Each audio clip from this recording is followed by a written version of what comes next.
It's a black. And the Skull Crusher going right to work on Ken Anderson. Ken Anderson is no small fry, but yet Skull Crusher, who is a large man, dominates him size-wise and right away taking the toll. Reversal.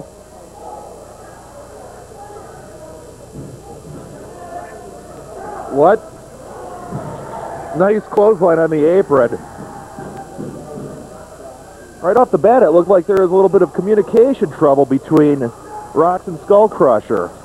And Anderson right over the top into a body block, trying to, and there's Rock on top of Anderson. I think that was a mistake. He's not impressed.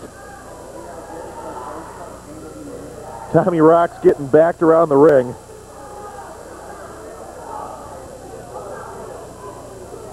All right, Anderson chasing Rocks around, almost walks into a Skull Crusher clothesline. Oh, big clothesline on the outside. Gives him one of his own.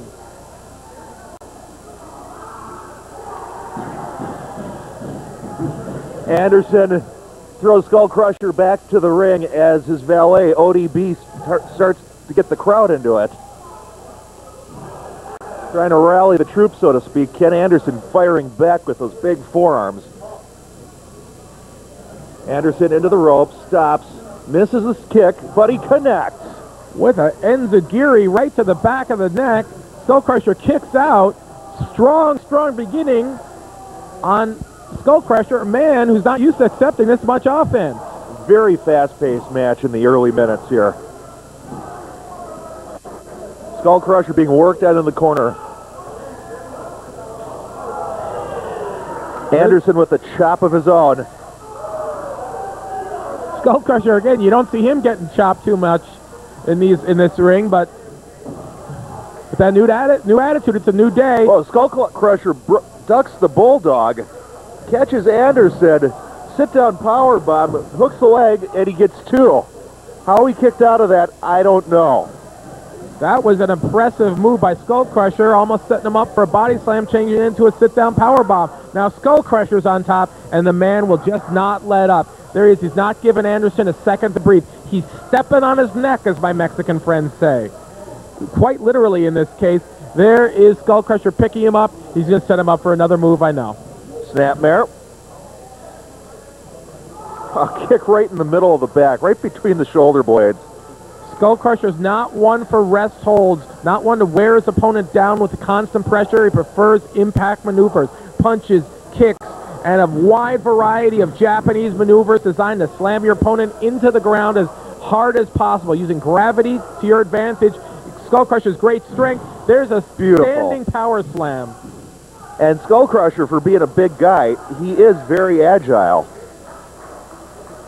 So he can do just about anything he wants in that ring. And he's very flexible. It's hard to get him in a submission move. His arms bend, his legs bend, his neck is strong. He can resist to it, and there he is, taking the time to jaw with that valet. As Tommy Rocks was working over Ken Anderson, ODB, a look of concern on her face. And I'm noticing that gift wrap package is in Skull Crusher's corner. He didn't get his present yet. I wonder what that is. Well, this is our first card of the year here at Kelly's Bleachers here in Wind Lake. Kelly's Bleachers, too. From the windswept plains of Wisconsin, you can almost smell the corn. Anderson brought in the hard way. There he is, and here's Skull Crusher again, not letting up on him, not giving him time to recover. Oh, look at that clothesline. Spins him into a clothesline right across the chest, compressing the lungs, knocking the air out, doubling the impact. There he is, and there he is. Now he's on it. Now this is perfect. After he knocks the wind out of him with that huge clothesline, he's leaning on him. Look at him leaning on him. He's compressing the lungs of Kamikaze Ken Anderson so he cannot take a full breath. And oxygen is a wrestler's where the energy comes from. That is the gas in the tank. Wind to recover. ODB trying to get this crowd into it. Now, this isn't the same ODB from Wu-Tang Clan, am I correct? I don't think so. They might be on tour right now. Okay. Skull Crusher goes for the with knee. A cover out of nowhere, he gets two, but he is winded. And another big clothesline. Those are just It's like an I-beam across the chest. Oh, man, like these girders that are holding this structure up that we're sitting in. Yeah, those are I-beams there, Eddie. Big elbow, very reminiscent of Barry Windham. Running drop to elbow right across the chest. Again, working on the chest. In essence, working on the lungs. Damn it, Jim, I'm a wrestling announcer, not a construction guy. And there, he just gave him a slap across the cheek. That was, and another one. Now, this could fire up Anderson, or it could just humiliate him. Maybe Skull Crusher's showing off for that ballet. I think it's firing him up. Look at him. Now they're both on the knees, and they're going toe-to-toe. Skull Crusher hasn't even closed his fist yet. He's still slapping the man. He's absorbing some gut punches. They don't look like they're doing too much work. And they're Skull Crusher going to the eye. One of the great equalizers inside that ring. No matter how big you are, no matter how powerful you are, no matter how much fire you got going, a poke to the eyes will bring anyone down. Amen. Another clubbing forearm across the back of the neck. Here we go. He's setting him up. Mini chops. A favorite weapon of Skull Crusher. Ken Anderson needs to turn this around and fast. Skull Crusher telegraphed that one. Another roll-up from Anderson. Skull Crusher kicks out. A lot of near falls.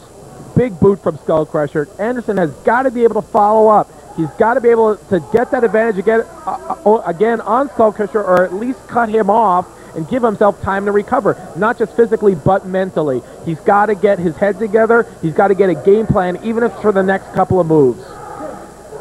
Big high knee right to the chin, right in the corner. No place to go for Anderson. Big boot again to the chin, upper body. Oh, Harlem hangover. Beautiful. Beautifully executed. He's got two, but not enough for the three. Almost a rocker, dropper, almost a famouser. At any rate, that big leg drove the face of Ken Anderson right into the... Ooh, I like that. The cracker dropper. There you go, the Cracker Barrel. Ken Anderson misses with a big punch. Skull Crusher swats it away, takes him down to a picture-perfect brain buster. And that could break your neck. I was sure that was a 3 count there. Very reminiscent of Captain Redneck Dick Murdoch, speaking of famous crackers. And proud of it. God rest his soul. I know Skull Crusher doesn't even look winded. This match has gone on for about 10 minutes, and he's back on top. Going aerial.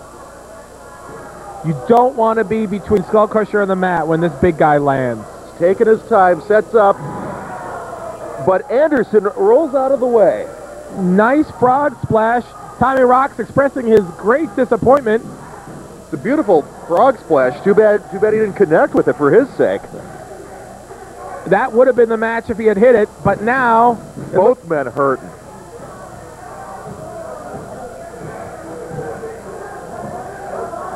The match could go to whoever gets their feet first. And Skull Crusher's up. Anderson going on the offensive. A big feint, and then a big right to the Skull Crusher's jawbone. Skull Crusher into the ropes. Another leg lariat. Not enough for the win. You've got to wear down Skull Crusher more. He hasn't been absorbing punishment like Anderson has. Slam, is he setting him up? And right there, you could see that Anderson was worn out from that punishment. He didn't quite have the slam the way he wanted it. Ken Anderson on the top rope. Oh! Did he get enough, though? Tommy Rocks blatantly laying his Barfly Mike out of the ring. That should have been a victory for Ken Anderson. Oh, definitely. And you don't want to get Barfly Mike mad at you. I've wrestled that man many times. And, you feel it the next day. Yeah. Skull Crusher. Here, Tommy Rocks. This is Tommy Rocks doing his job. Whatever he can get away with to get his man the win. Here we go. Setting him up for a backbreaker. He's got the backbreaker locked in. He's turning. Oh! I don't even know what to call it. That was a reverse fireman's carry into a reverse Michinoku driver. And it was good enough for the He victory. reversed, he reversed, and he got a 3 count out of it.